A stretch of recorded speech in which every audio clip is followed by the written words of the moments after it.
En la clase del día de hoy vamos a iniciar hablando un poco sobre el peritoneo. El peritoneo consiste en una membrana serosa que tapiza a la cavidad abdominal y a los órganos que se encuentran dentro de ella. Como toda serosa, el peritoneo está constituido por una hoja parietal y una hoja visceral. Ambas hojas se continúan una con la otra sin ninguna interrupción. Y entre ambas, entre la hoja parietal y la hoja visceral, encontramos la cavidad peritoneal. Así como habíamos visto, por ejemplo, en el pericardio, la cavidad pericárdica, o en la pleura, la cavidad pleural. De todos los órganos que encontramos en la cavidad abdominal, los únicos que son verdaderamente intraperitoneales son los ovarios. Los ovarios que juntos con el infundíbulo de la trompa son los únicos que tienen contacto directo con la cavidad peritoneal. Pasamos a las formaciones peritoneales, donde primeramente vamos a describir a los mesos. Estos son repliegues del peritoneo que ponen en contacto o en relación una víscera con la pared abdominal. Está constituida por dos hojas que encierran un espacio donde le encontramos a vasos sanguíneos, nervios y linfáticos. El siguiente elemento son los ligamentos. Estos son semejantes a los mesos, por lo tanto son repliegues también del peritoneo que relacionan una víscera a la pared abdominal. La principal diferencia en cuanto a los mesos es que la mayoría de los ligamentos no contienen vasos sanguíneos en su interior. A su vez, constituyen un armazón fibroso que puede ser inserción y volviendo a mencionar y recalcar de que la mayoría de los ligamentos no contiene vasos sanguíneos. Eso no quiere decir que todos los ligamentos no contengan vasos sanguíneos, porque como vamos a ver en las siguientes clases, existen algunos ligamentos que sí contienen vasos sanguíneos en su interior.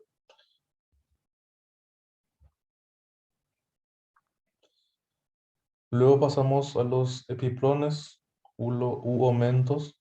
Estos también son repliegues del peritoneo que ponen en contacto una víscera con otra víscera.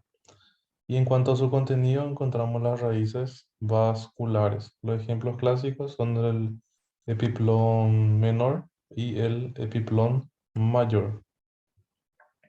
La fase de coalescencia es cuando se produce el adosamiento entre el meso y el peritoneo parietal posterior. Esto se produce durante una etapa embrionaria. Por lo tanto, primeramente se produce el adosamiento, donde se adosa, como ya dijimos, el meso con el peritoneo parietal posterior. Aquí es reemplazado por tejido conjuntivo y luego se produce la coalescencia.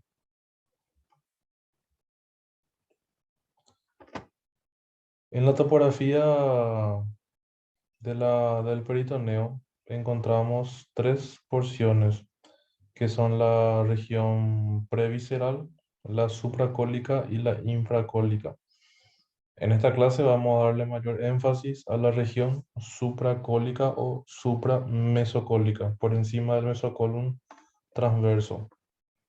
La región supracólica está representada por dos recesos, el receso subfrénico y el receso subhepático. El receso subfrénico, como ya lo dice su nombre, se encuentra por debajo del diafragma y su característica es que se encuentra dividido en dos partes por el ligamento falciforme del hígado, un receso subfrénico derecho y un receso subfrénico izquierdo. El receso subhepático, a su vez, también se encuentra dividido en dos partes por el ligamento falciforme, un receso subhepático derecho y un receso subhepático izquierdo. El receso subhepático derecho se encuentra limitado adelante y arriba por la cara inferior del lóbulo derecho del hígado, así como por la vesícula biliar. Abajo está limitado por la presura cólica derecha, la parte posterior por la glándula suprarrenal derecha y la extremidad superior del riñón derecho. Y lateralmente por la segunda porción del duodeno, que es la porción ascendente, junto con la cabeza del páncreas.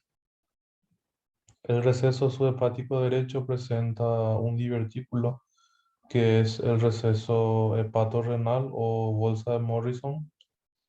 Este, este receso hepatorrenal suele ser importante en los casos en que se puede acumular líquido a ese nivel, ¿verdad? Generalmente es sangre, que se observa mucho en las urgencias en los hospitales.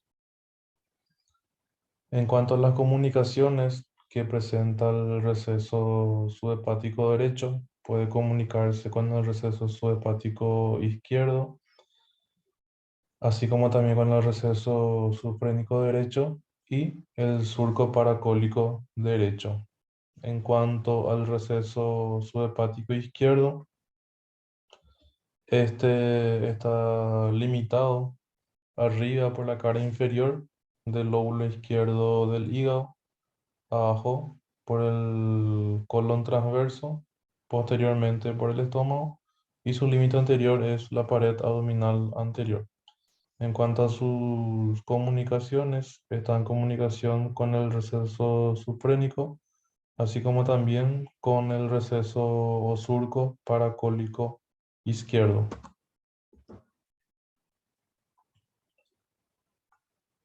Vamos a hablar un poquito de las formaciones peritoneales supracólicas, donde le encontramos a la transcavidad de los epiplones. Esta está situada por detrás del estómago, por delante del páncreas, por debajo del hígado, por debajo del hígado y por encima del mesocolon transverso. La transcavidad de los epiplones está en comunicación con la gran cavidad peritoneal y presenta las siguientes partes. Tenemos el foramen epiploico, foramen omental o hiato de Winslow, que es justamente el que comunica la transcavidad de los epiplones con la gran cavidad peritoneal.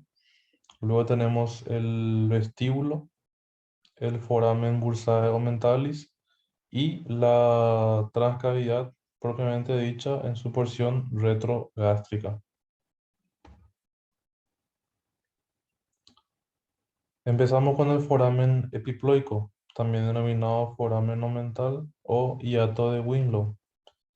El foramen epiploico tiene una longitud de 3 centímetros de arriba hacia abajo y de 1,5 a 2 centímetros de adelante hacia atrás. El foramen epiploico está delimitado adelante por la vena porta hepática. Atrás, en sentido posterior, está delimitado por la vena cava inferior. Arriba, por el proceso caudado. Y abajo, por la fascia de Treitz. El vestíbulo, este, está situado entre el foramen epiploico, ¿verdad? El foramen omental, hiato de Winslow, y el foramen bursae omentalis.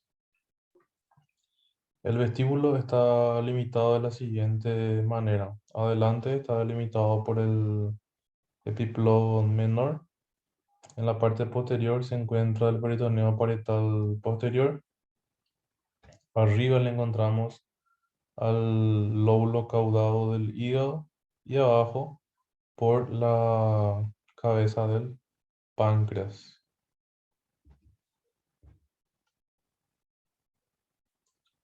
El foramen bursae omentalis está situado entre el vestíbulo o comunica el vestíbulo y la transcavidad de los clones propiamente dicha.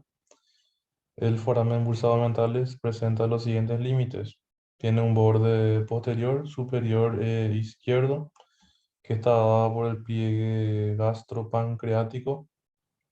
Este pliegue también se denomina hoz de la coronaria estomáquica y se produce al levantar el peritoneo por la presencia de la arteria gástrica izquierda. Luego tenemos el borde anterior que está dado por la curvatura menor del estómago. Abajo y adelante está delimitada por la arteria gástrica derecha, que como vamos a ver más adelante se está originando de la arteria hepática propia generalmente. Y luego tenemos el borde inferior y derecho, que está dado por el pliegue hepatopancreático.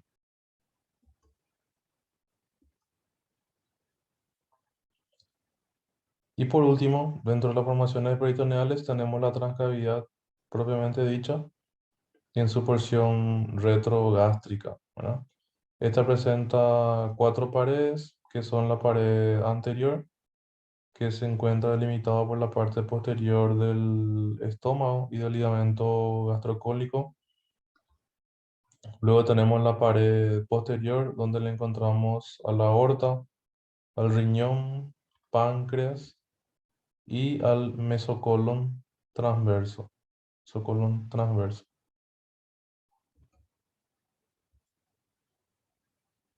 Siguiendo con las paredes, tenemos la pared izquierda, que está dada por el receso esplénico. Esto a su vez está representado por los ligamentos gastroesplénico y el ligamento pancreato esplénico. Y la pared derecha, que presenta tres porciones, donde se observa el pliegue gastropancreático, el foramen bursae omentalis y el pliegue hepatopancreático. El siguiente tema a desarrollar es el estómago.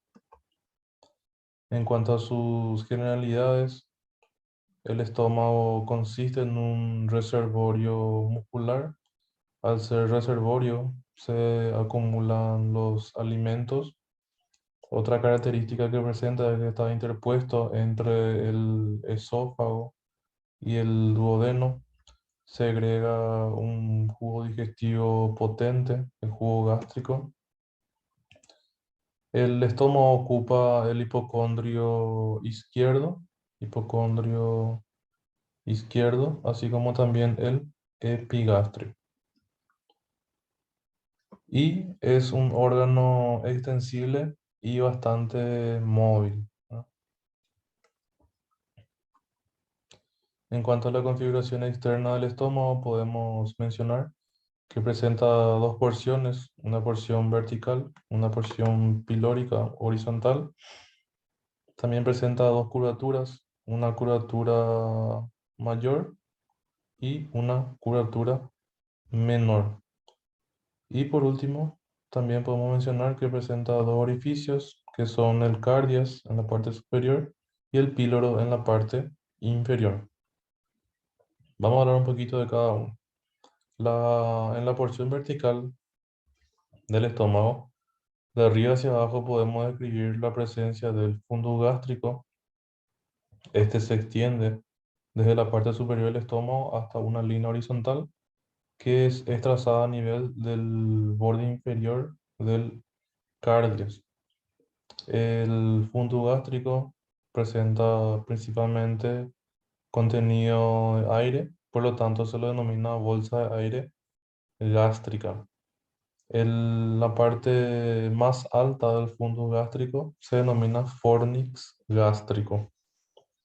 Luego tenemos el cuerpo del estómago, cuerpo gástrico, y por último, la extremidad inferior. En la porción pilórica horizontal se distingue la incisura angular, y también encontramos el antro pilórico, que es la primera porción, la primera parte de esta porción pilórica. La curvatura menor del estómago se extiende desde el cardias hasta el píloro. Presenta la incisura angular, como ya mencionamos anteriormente. La curvatura menor del estómago se considera como el hilo gástrico, ya que a este nivel recibe a los principales vasos y nervios del estómago, ¿no? La curvatura mayor se extiende también desde el cardias hasta el píloro y presenta, junto con el esófago, en su origen, la incisura del cardias o incisura de His.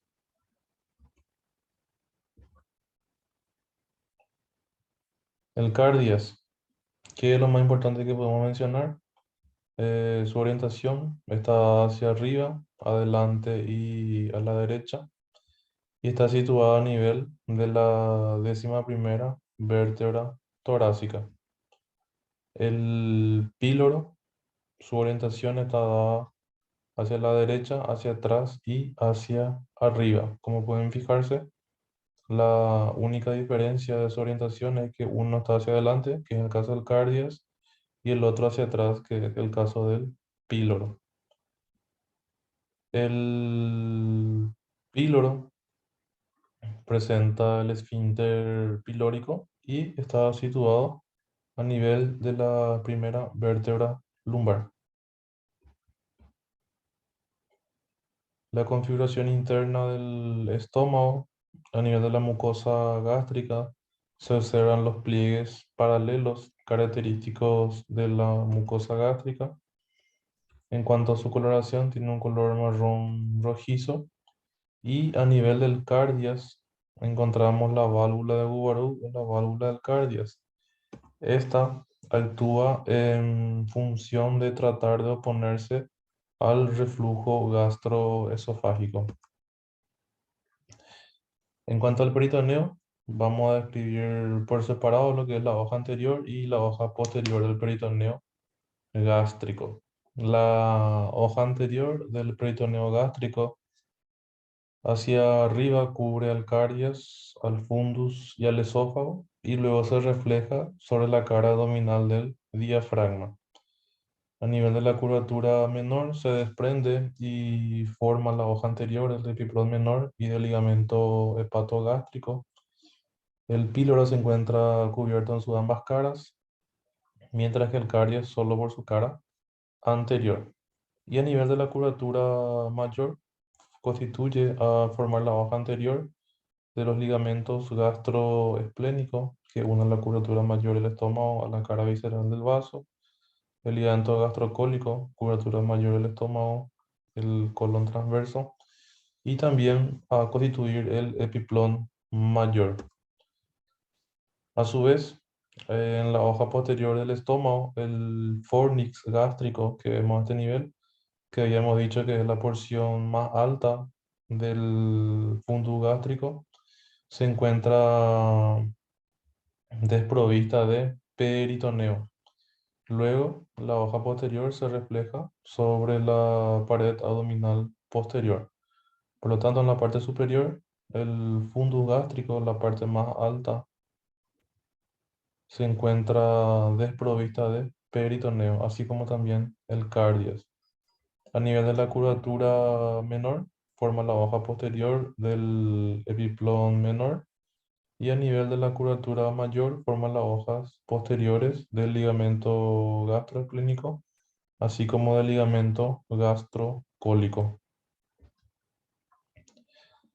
En cuanto a las relaciones del estómago, se citan las relaciones anteriores, relaciones posteriores, curvatura mayor y la curvatura menor. Las relaciones anteriores del estómago a su vez se dividen en dos grandes grupos, que son las relaciones torácicas y las relaciones abdominales. En cuanto a las relaciones torácicas, el estómago se relaciona con los siguientes elementos, que son el diafragma, la cavidad torácica y la cavidad peritoneal. El estómago se encuentra unido al diafragma por medio del ligamento gastrofrénico